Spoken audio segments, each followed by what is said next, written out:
है ना। नीतीश कुमार का जान बचाए, लेकिन यादव हैं भोगते हैं। लेकिन हम जो है घटना, यहाँ दुर्घटना हुआ उस पर बोले तो मेरा गार्ड वापस कर लिया। डरने वाले हम हैं। हमने चिट्ठी लिखा है, मुख्यमंत्री जी को चिट्ठी लिखा, सम्राट चौधरी जी को, गृह मंत्री अमित शाह को लिखे हैं, हम सारे डीजीपी को लिखे हैं चिट्ठी। जब मेरा सोशल मीडिया पर फॉलोइंग देखा कि भाई लाखों लाख में फैन फॉलोइंग है, तो प्राण जाने लगा, दम फूलने लगा। नमस्कार, आप देख रहे हैं सिटी पोस्ट लाइव। मैं हूं सृष्टि राज। हम यादव हैं, सच बोलते हैं इसीलिए भुगत रहे हैं। हम कोई अफसरों की दलाली करके ताली बजाने वाले नेता नहीं हैं। दर्शकों, बिहार की सियासत में इस वक्त की सबसे बड़ी और चौंकाने वाली खबर सामने आ रही है। खगड़िया के सबसे रसूखदार दबंग और पूर्व बाहुबली विधायक रणवीर यादव का गुस्सा, दर्द एक साथ कैमरे पर फूट पड़ा। नीतीश सरकार और खगड़िया जिला प्रशासन के खिलाफ रणवीर यादव ने ऐसा मोर्चा खोला जिसने पटना से लेकर दिल्ली तक के सियासी गलियारों में भूचाल ला दिया है। अब क्या है पूरा मामला और पूर्व बाहुबली विधायक रणवीर यादव का ताजा बयान क्या है और उन्होंने प्रशासन पर क्या संगीन आरोप लगाए हैं, आइए जानते हैं हमारी सहयोगी मुस्कान के साथ। मुस्कान, क्या है ये पूरा मामला? खगड़िया के पूर्व विधायक रणवीर यादव को कौन नहीं जानता है। उनका एक सोशल मीडिया पे वीडियो वायरल हो रहा है और आप भी स्टार्टिंग में क्लिप वो देख ही लिए होंगे। आपको बता दें, मीडिया कहीं ना कहीं उस वीडियो को काफी ज्यादा लेके चल रही है, जिसमें उनका गुस्सा प्रशासनिक तंत्र पे तीखा आक्रोश साफ दिखाई देता है। आपको बता दें, रणवीर यादव ने सीधे तौर पर नीतीश सरकार, खगड़िया जिला प्रशासन पर खुद को टारगेट करने का आरोप लगाया है। उन्होंने बेहद तल्ख लहजे में कहा है, चूंकि मैं यादव हूं इसलिए मुझे प्रशासन के फैसले भुगतने पड़ रहे हैं। हम यादव हैं, सच बोलते हैं इसलिए सजा पा रहे हैं। रणवीर यादव का आरोप है कि खगड़िया में हुई एक बड़ी दुर्घटना और स्थानीय प्रशासन की भारी लापरवाही के खिलाफ उनके जनता की आवाज बनकर स्टैंड लिया था उन्होंने खगड़िया के डीएम, एसपी और स्थानीय पुलिस प्रशासन के सुस्त रवैये पे तीखा सवाल खड़े किए थे। लेकिन सच बोलने का खामियाजा उन्हें यह भुगतना पड़ा कि प्रशासन ने बिना किसी पूर्व नोटिस के तुरंत कार्रवाई करते उनकी सारी सरकारी सुरक्षा जो तैनात थी सबको वापस बुला लिया। इसी बात से नाराज होकर उन्होंने कैमरे के सामने आकर अपनी व्यवस्था है उसकी धज्जियां उड़ाई है। तो रणवीर यादव ने अपने वीडियो में अफसरों की दलाली और मलाई खाने को लेकर भी तीखा तंज कसा है। देखिए, बिल्कुल सही बात कही। देखिए, वायरल वीडियो में रणवीर यादव की आवाज में दर्द दिख रहा है। उन्होंने कहा है कि सिर्फ सुरक्षा हटाए जाने की बात नहीं है। देखिए, उन्होंने कहा है कि सुशासन के प्रशासनिक ढांचे पर सबसे बड़ा और तीखा व्यंग भी किया है। उन्होंने कहा है कि हाथ से ताली बजाने वाला इशारा करते हुए कहा है कि हम ताली बजाएंगे और दलाली करेंगे। हम रणवीर यादव है, हम ये सब नहीं करते, चाटुकरता नहीं करेंगे। हम ताली बजाए और ये मेरा चरित्र नहीं है और ना ही मेरा चरित्र कभी बदल सकता है। उनका इशारा साफ था कि उन नेताओं में से मैं वो नहीं है जो जनता के मुद्दों को छोड़कर अधिकारियों के आगे पीछे घूमे या सरकारी की झूठी वाही के लिए ताली बजाए। उन्होंने सरकार और अपनी व्यवस्था के भीतर बैठे कुछ लोगों पर तंज कसते हुए कहा है कि इस सिस्टम की लड़ाई में मलाई कोई और खा रहा है और जमीनी स्तर पर जनता के मुद्दों को उठाने की खामियाजा हमें भुगतना पड़ रहा है। रणवीर यादव ने साफ किया है कि उनका परिवार पिछले 55 सालों से क्षेत्र की राजनीति में, वो खुद 5 बार और उनकी पत्नी पूनम देवी तो सबको पता है खगड़िया सदर सीट से लगातार 4 बार विधायक रह चुकी हैं और इतना लंबा राजनीतिक इतिहास, वफादारी होने के बावजूद उनके साथ अपराधियों जैसा और सौतेला व्यवहार किया जा रहा है, तो उनका दर्द फुट रहा है। तो मुस्कान, ऐसे में रणवीर यादव ने साल 2012 की किस ऐतिहासिक घटना का जिक्र किया जब उन्होंने मुख्यमंत्री नीतीश कुमार की जान बचाई थी? नहीं, ये बिल्कुल सच बात है, ये बहुत पहले की बात है। देखिए, अपने बयानों में रणवीर यादव ने जिस घटना का हवाला दिया है वो बिहार की राजनीति की सबसे चर्चित और रोंगटे खड़े कर देने वाली वारदात में से एक है। पहले आप क्यों ना वो बयान सुने। हम भी दलाली करें, हम भी ताली बजाएं, रणवीर यादव का चरित्र बदल नहीं सकता है।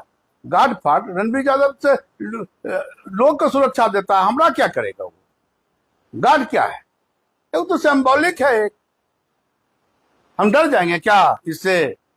डरने वाले हम हैं। हमने चिट्ठी लिखा है, मुख्यमंत्री जी को चिट्ठी लिखा, सम्राट चौधरी जी को, गृह मंत्री अमित शाह को लिखे हैं, हम सारे डीजीपी को लिखे हैं चिट्ठी। 3 दिन से हमारे पास गार्ड नहीं है। लोग को प्राण, हम जब घर से निकले, जनता के बीच जाना शुरू किए, जब मेरा सोशल मीडिया पर फॉलोइंग देखा कि भाई लाखों लाख में फैन फॉलोइंग है, तो प्राण जाने लगा, दम फूलने लगा, दम ससारने लगा। ससार देंगे, दम ससार देंगे। हाईकोर्ट जा रहे हैं, पप्पू यादव का गार्ड छीन लिया तो क्या हुआ? 14 को गार्ड दे दिया ऊपर से हाईकोर्ट। कानून है, ऐसा थोड़े है कि कानून नहीं है। और जो गार्ड हमारा वापस किया है, लिया है, उसको किसी भी कोना में रहेगा, उस पर अपना हम पर कोई भी घटना होगा, कोई भी हमला होगा, तो उसको मुदाले बनाया जाए। खगड़िया के सिपाही हैं, 55 बरस एमएलए के पद पर हैं, एक्स एमएलए हैं, पेंशन सरकार का खाते हैं जनता का। यहाँ जो समस्या होता है बोलते हैं, उसका भी भोगते हैं। हम यादव हैं, हाँ, हमारी पत्नी 4 बार एनडीए की विधायक बनी है ना, नीतीश कुमार का जान बचाए, लेकिन यादव हैं, भोगते हैं। आपको पता होना चाहिए कि हम सिर्फ पुलिस और डीएम और एसपी के खिलाफ बोले, मेरा गार्ड हटा लिया। रणवीर यादव गार्ड का मोहताज है क्या? हम भाई यादव हैं तो भाई उसका भोगना पड़ेगा ना। हम एनडीए विरोधी नहीं है। एनडीए की चर्चा में कोई एमएलए एनडीए के 4 बार विधायक बनेगा? 4 बार बनेगा। लेकिन हम जो है घटना, यहाँ दुर्घटना हुआ उस पर बोले तो मेरा गार्ड वापस कर लिया। तो हम भोगते हम हैं, मलाई कोई और खाता है, समझे कि नहीं? बिल्कुल सही बात है। देखिए 2012 की है जब मुख्यमंत्री नीतीश कुमार अपने अधिकार यात्रा के सिलसिले में खगड़िया पहुंचे थे। वहां अचानक उग्र प्रदर्शनकारी थे वो आते हैं, असामाजिक तत्वों ने मुख्यमंत्री के काफिले को घेर कर उन पर जानलेवा हमला कर दिया था। भारी पथराव हो रहा था, गाड़ियां तोड़ी जा रही थी, मुख्यमंत्री का सुरक्षा घेरा पूरी तरह टूट चुका था। आप सोचिए नीतीश कुमार की जान पर आई थी। उस वक्त अपनी विधायक पत्नी पूनम देवी के साथ मौजूद थे रणवीर यादव ने गजब दुस्साहस दिखाया। उन्होंने मुख्यमंत्री की जान को खतरे में देख तुरंत मोर्चा संभाला। वहां तैनात सुरक्षा कर्मी के हाथ से सरकारी एसएलआर राइफल छीन ली। रणवीर यादव ने मुख्यमंत्री को सुरक्षित निकालने के लिए भीड़ के सामने हवा में ताबड़तोड़ गोलियां बरसानी शुरू कर दी और इस जवाजी एक्शन के बाद हमलावर पीछे हटे। नीतीश कुमार को वहां से सुरक्षित निकाला जा सका।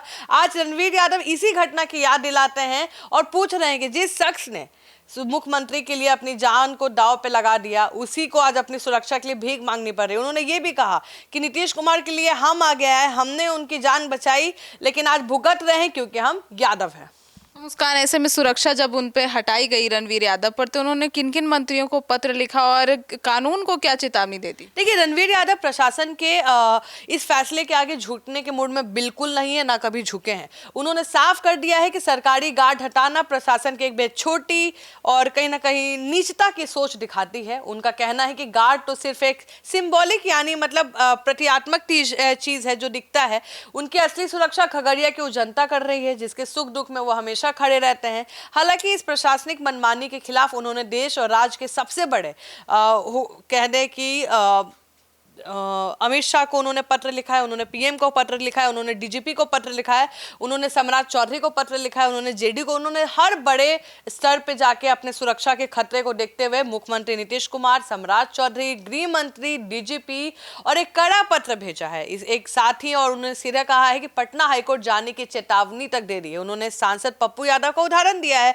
पप्पू यादव का गार्ड कितने बार छीना गया है, कितने बार आया है, कितने बार गया है, तो उससे कोई फर्क नहीं पड़ने वाला। देखिए कानून सबके लिए बराबर है। अगर वो अन्याय के खिलाफ अगर अदालत में दरवाजा खटखटाएंगे तो कहीं ना कहीं उनको वापस वो सिक्योरिटी मिल जाएगी। लेकिन इनका दर्द आ रहा है सामने कि हम सरकार में रहे हैं, हम काम किए हैं, जनता की आवाज उठाने के लिए मेरा गार्ड छीना गया है। तो मुस्कान, इस वीडियो के एक हिस्से में प्रशासन को खुली और सीधी चुनौती देते भी नजर आए रणवीर यादव। रणवीर यादव सिर्फ रणवीर यादव नहीं है, बाहुबली भी है जी।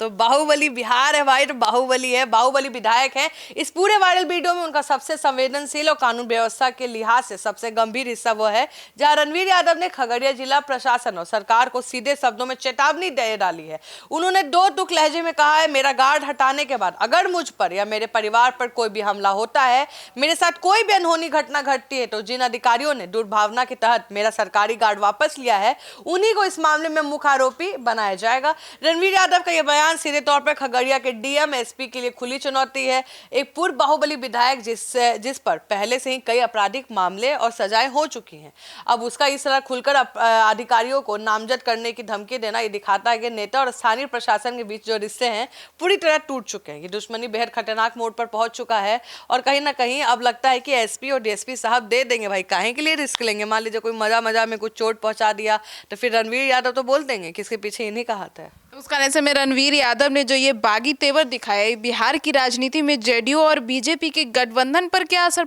डाल सकता है? डाल सकता है ना, कि उसी पार्टी में रहे हैं, इनकी पत्नी वो नहीं, इनकी पत्नी रही है, ये पहले भी रहे हैं, ऐसा नहीं है, पूर्व है। देखिए रणवीर यादव का ये बागी जो रुख है, सरेआम यादव कार्ड खेलना जेडीयू बीजेपी गठबंधन के लिए एक बहुत बड़ी राजनीतिक मुसीबत बन सकती है। देखिए यादव बोलना कोई छोटा बात नहीं है, बिहार में यादव हैं, हमारे साथ ऐसा हो रहा है वैसा हो रहा है, तो इससे कहीं ना कहीं खून खौलता है उस समुदाय में।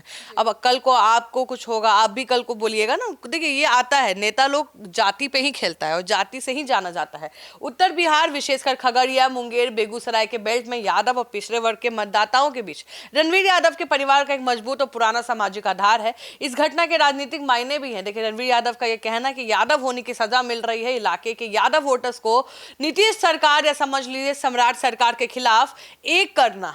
आरजेडी के इस मुद्दे को लपेटने के लिए तैयार बैठी है भाई कि यादव वाला कोई मुद्दा उठे और हम आगे आ जाए। पूनम देवी यादव, आपको बता दें, 4 बार से जेडीयू के विधायक रही हैं। चुनाव के मुहाने पर खड़े बिहार में अपनी ही इतने पुराने और वफादार राजनीतिक कुनबे को नाराज करना जेडीयू के लिए भारी पड़ सकता है। क्या वाकई में सुशासन के अधिकारियों के खिलाफ सच बोलना मना है? इस बयान ने विपक्ष को सरकार को घेरने के लिए हथियार बना लिया है और नीतीश राज में अब जनप्रतिनिधि नहीं बल्कि अफसरशाही की सरकार चल रही है, उनका ये बयान है। अब देखेंगे कि आगे अब वो क्या करते हैं। तो सुना आपने, तो अब इस मुद्दे पर आपकी क्या राय है जरूर बताइएगा। अपडेट्स पर हमारी नजर बनी हुई, अब देखना होगा कि इस पर राजनीतिक प्रतिक्रियाएं क्या कुछ आती है। धन्यवाद।